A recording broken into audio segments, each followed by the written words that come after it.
त भाई लोग और उनकर बहन लोग त कैसन बानी आप सब। त त ई कहानी शुरू होता तीन भाई और एक बहन से, जेकर माई बाप ई कह के चल जाता शहर में कि हमनी के कुछ दिन बाद आवल जाई और तू अपनी भाई बहन के ख्याल रखिया। और फिर माई बाप घरे नइखे आवत तो एक बड़ भाई के कैसन जिम्मेदारी होला, का होला, और कैसे वो अपनी दूगो छोट भाई और एक बहन के पालन पोषण करत ह, और कैसे वो अपनी बहन और भाई खातिर समाज से लड़त ह। यही कहानी के पिक्चर में दर्शावल बा। तो स्वागत बा आप सभी के हमारे यूट्यूब चैनल चर्चाए सिनेमा पर।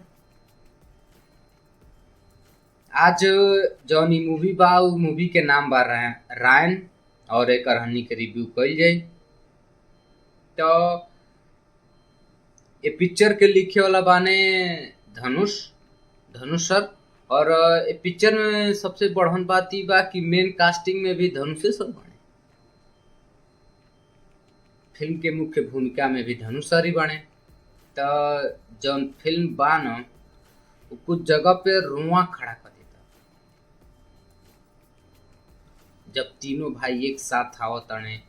जब ये फिल्म में इंटरवल होता और लास्ट के टाइम जब इनकर बहन दुर्गा के रूप धारण करताड़ी, तब ये फिल्म में जब वो टाइम पे आप देखम तो आपके रुआ खड़ा हो जाई। ये फिल्म के जौन समयावधि बा 2 घंटा के बा। और ये फिल्म में वह कुछ टाइम पे तई कहानी शुरू में रहुआ लोगों के एक अलग दुनिया में ले जाई।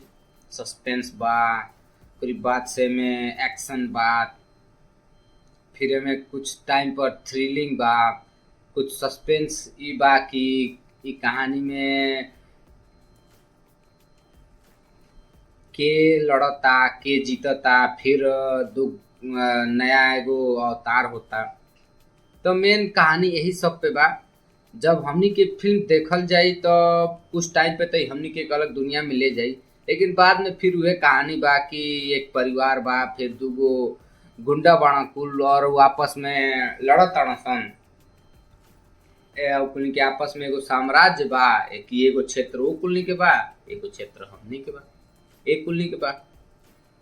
तो वह कहानी बा कि जैसे दूगो सांप आपस में लड़त ताड़न सन और ऊपर से एगो चील देखत।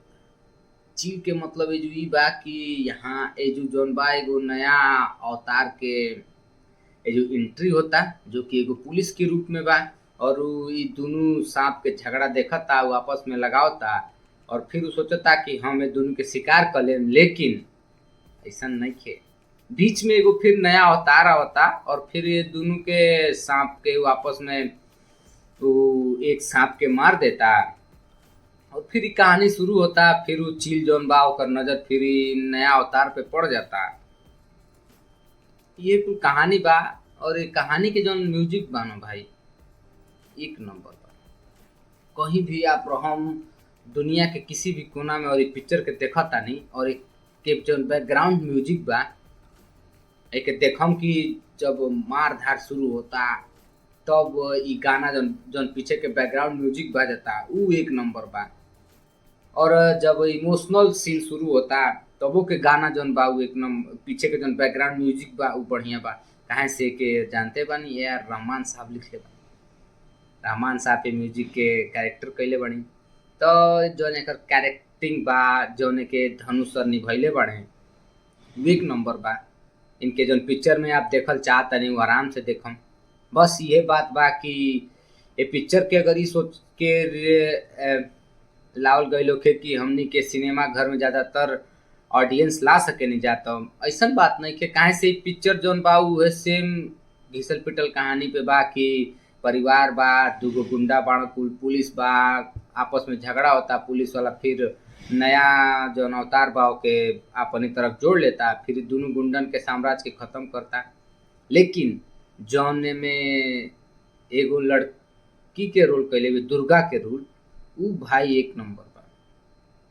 लास्ट में वो कैसे आवत अड़ी अपनी भाई से इतना प्रेम बा, बस यही कुल चलता।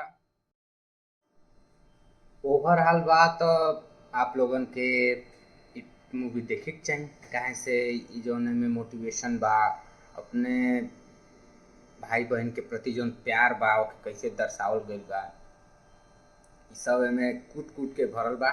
और एकर जौन एक्टिंग बा, कास्टिंग बा, जितना मूवी बा ओकर एक नंबर बा भाई। और एमे जानते बड़ लो धनुष सर बाणे, तो बस एक नंबर बा। और एकर प्रेजेंटेशन धांसू बा। तो ये हमार रिव्यू कैसन लागल आप सबके कमेंट में बताएं। और नेक्स्ट हम कौन सा मूवी पे अपन रिव्यू लेके आएं वो बताएं।